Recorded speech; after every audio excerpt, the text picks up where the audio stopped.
कहते हैं ब्रह्मांड अनंत है, जिसका विस्तार लगातार हो रहा है। इसमें कई ऐसे राज छुपे हैं जिनका खुलासा होना अभी बाकी है।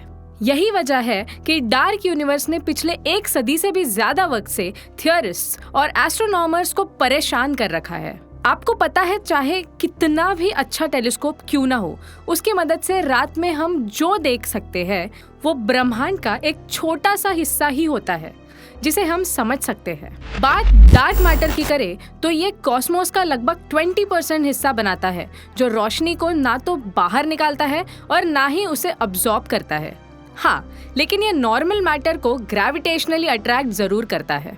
दरअसल डार्क एनर्जी वो शक्ति है जो हमारे एक्सपैंडिंग यूनिवर्स में अचानक हुई तेजी के लिए जिम्मेदार है, जिसकी वजह से ये हमारे कॉस्मोस का 76% हिस्सा बनाती है। वही नॉर्मल मैटर जो हड्डी, मांस, तारे और ग्रहों की चीजें होती है, ये सब देखे जाने वाले कॉस्मोस का 4% से कम हिस्सा होता है।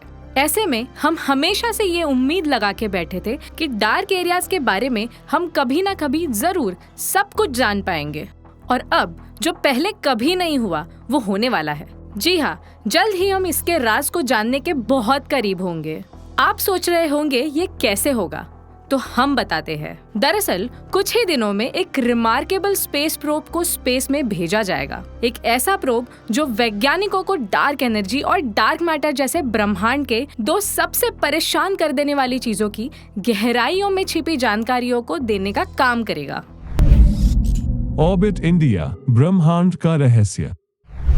1 बिलियन यूरोस के यूक्लिड स्पेस टेलीस्कोप मिशन के साथ ही डार्क मैटर के सबूतों की एक बड़ी खोज की शुरुआत होगी। डार्क एनर्जी और डार्क मैटर दोनों दिखाई नहीं देते। ऐसे में एस्ट्रोनॉमर्स अब तक तारों और गैलेक्सीज के बर्ताव पर उनके असर को मापकर उनकी मौजूदगी का अनुमान ही लगा पाए हैं। इस रिसर्च में यूक्लिड के शामिल होने से वैज्ञानिकों को डार्क एनर्जी और डार्क मैटर पर पूरा नया दृष्टिकोण प्राप्त हो सकता है। थियरीज के इस मिश्रण में यूक्लिड के शामिल होने से वैज्ञानिकों को मायावी डार्क एनर्जी और डार्क मैटर को समझने का एक नया रास्ता मिल सकता है। लेकिन यहाँ सवाल ये उठता है कि इसमें ऐसी क्या बात है जो इसे इतनी खास बनाती है। तो चलिए इसे भी समझते हैं।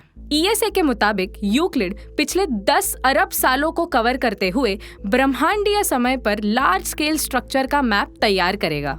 इतना ही नहीं, ये हबल स्पेस टेलीस्कोप के रेजोल्यूशन के साथ 150 करोड़ गैलेक्सीज की इमेज बनाएगा और करीब 5 करोड़ गैलेक्सीज का स्पेक्ट्रोस्कोपिक रेडशिफ्ट डेटा हासिल करेगा।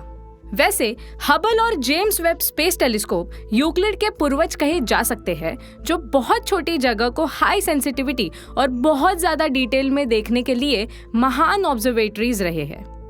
लेकिन ये मामूली से स्ट्रॉ से विशाल आकाश को देखने के लिए बराबर ही है।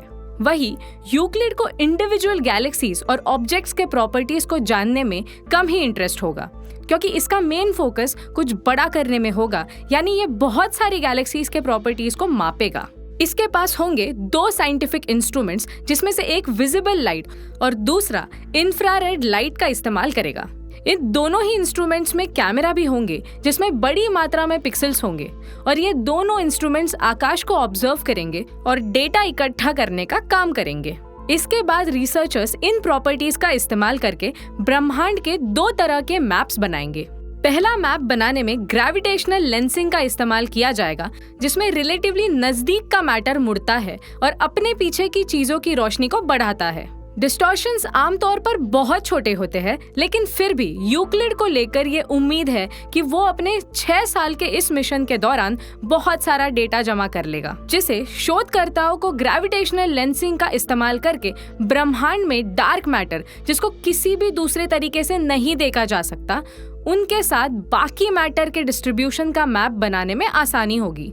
डार्क मैटर के डिस्ट्रीब्यूशन को ज्यादा से ज्यादा जानने से हमें ये पता लगाने में मदद मिलेगी कि वो कैसे बर्ताव करता है। हो सकता है कि ये क्लूज दे कि डार्क मैटर बनता किससे है। तो अब आपको ये तो पता चल ही गया होगा कि यूक्लिड क्या है, ये कैसे और क्या काम करेगा।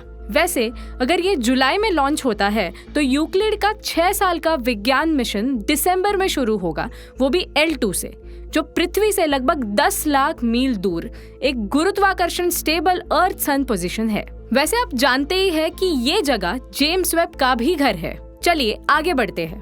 यूक्लिड 15,000 स्क्वायर डिग्रीज आकाश को कवर करेगा।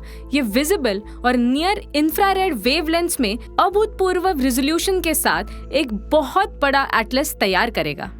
दोस्तों, जैसे ब्रह्मांड को लेकर हमारा नजरिया जेम्स वेब टेलीस्कोप के लॉन्च के 1 साल बाद से ही काफी बदला है और बदलता रहा है, वैसे ही हम उम्मीद करते हैं कि यूक्लिड स्पेस टेलीस्कोप हमें डार्क मैटर और डार्क एनर्जी के काम के बारे में बहुत कुछ बताएगा, जो डार्क मैटर को लेकर हमारी अब तक की सोच को बदल कर रख देगा। वही शोधकर्ताओं को लगता है कि यूक्लिड के लिए सबसे बड़ी चुनौती होगी डार्क एनर्जी। फिजिकल कॉस्मोलॉजी और एस्ट्रोनॉमी में डार्क एनर्जी एक अनजान एनर्जी का प्रकार है जो सबसे बड़े पैमाने पर हमारे ब्रह्मांड को प्रभावित करती है। डार्क एनर्जी के अस्तित्व के सबूत को कई ऑब्जर्वेशंस द्वारा माना भी गया है। इसमें सबसे पुराने सितारों के मुकाबले ब्रह्मांड की उम्र, सुपरनोवा ऑब्जर्वेशंस और कॉस्मिक माइक्रोवेव बैकग्राउंड है।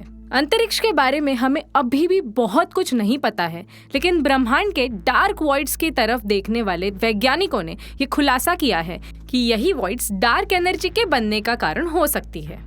ये वॉइड्स ब्रह्मांड की सबसे बड़े फीचर्स में से एक है और इनकी विड्थ कई 100 मिलियन लाइट ईयर्स तक हो सकती है। कुछ ऐसी वॉइड्स है जिनकी विड्थ कुछ अरब प्रकाश वर्ष तक हो सकती है, जिसे समझना मुश्किल हो सकता है। बहुत सारे लोग इन वॉइड्स को अंतरिक्ष में गड्ढे के रूप में देखते हैं और ये दावा करते हैं कि ये असल में सितारे, गैलेक्सीज, प्लाज्मा, गैस, धूल या ब्लैक होल के बिना मौजूद खाली अंतरिक्ष का उदाहरण है। फोर्ब्स रिपोर्ट के मुताबिक ये कॉस्मिक खाली जगहें आमतौर पर विशाल गैस के बादल होते हैं। हालांकि एक नई पेपर के अनुसार ये कॉस्मिक खाली जगहें डार्क एनर्जी का स्रोत हो सकती है। वही वैज्ञानिकों के मुताबिक इस एनर्जी के कारण ही ब्रह्मांड को और तेजी से डिटेल्ड होते हुए देखा जा सकता है। ऐसे में आप समझ ही सकते हैं कि ब्रह्मांड को ऐसे काम करने के लिए उत्तेजित करने वाली ये रहस्यमयी फोर्स कई सालों से कैसे एस्ट्रोफिजिसिस्ट्स को परेशान किए हुए है। सोनी यानी स्टोनी ब्रूक यूनिवर्सिटी और न्यूयॉर्क सिटी की फ्लैट आयन इंस्टीट्यूट के एस्ट्रोफिजिसिस्ट पॉल सटर ने इस बारे में समझाते हुए बताया कि लाइफ साइंस के लिए ये न्यू रिसर्च कितना मायने रखता है। उन्होंने बताया कि वॉइड्स का डार्क एनर्जी के साथ क्या संबंध है। किसी एक चीज के लिए एक्सेलरेटेड एक्सपेंशन का असर स्टार सिस्टम या गैलेक्सीज के अंदर महसूस नहीं होता है। मैटर के ग्रेविटेशनल फोर्स का असर उस पर पूरी तरह से हावी हो जाता है। उदाहरण के लिए जैसे हमारी खुद की मिल्की वे डार्क एनर्जी के कारण बड़ी नहीं हो रही है, क्योंकि खाली जगहें लगभग पूरी तरह से खाली होती है। इसी कारण उन्हें डार्क एनर्जी के प्रभाव को अधिक आसानी से महसूस किया जा सकता है। अब इस नए पेपर में शोधकर्ताओं का दावा है कि डार्क एनर्जी सिर्फ वॉइड्स में पाई नहीं जाती है, बल्कि ये उसकी वजह से ही बनती है। वे ये भी कहते हैं कि विशाल संरचनाएं समय के साथ बढ़ गई है। अरबों साल पहले जब अंतरिक्ष में मैटर गड़बड़ तरीके से फैला हुआ था, तब थोड़ी बड़ी जगह जो थी वो ज्यादा मैटर को अट्रैक्ट करती थी, और जब तक जमा हुए मैटर ने गैलेक्सीज, ग्रुप्स और क्लस्टर्स नहीं बना लिए, तब तक ये सिलसिला जारी रहा। इसका मतलब ये था कि ये वॉइड्स खाली रही और बड़ी हो रही थी। सटर आगे बताते हैं कि जब खाली जगहें बढ़ती है तो उनके बीच की गैलेक्सीज की दीवारें लगातार पतली होती है और आखिर में पिघल जाती है, जिससे वॉइड्स आपस में मिल जाती है। अगले कुछ अरबों सालों में खाली जगहें यानी वॉइड्स पूरे कॉस्मिक वेब का खात्मा कर देंगी, सभी मैटर को सैकड़ों मिलियन प्रकाश वर्ष के खालीपन से अलग करके अलग अलग गुच्छों में मजबूर कर देंगी। और जब ऐसा होता है तो इसकी वजह से चीजों का तेजी से विस्तार होता है, जो डार्क एनर्जी के अनुमानों के साथ मेल खाता है। मुझे लगता है कि इस थ्योरी की जांच करने के लिए ऐसी जगहों में ज्यादा रिसर्च की जरूरत है। ये वाकई बेहद इंटरेस्टिंग सोच है और शायद हो सकता है कि ऐसा हो कि यूक्लिड टेलीस्कोप इस पर और ज्यादा रोशनी डाले। आपको क्या लगता है?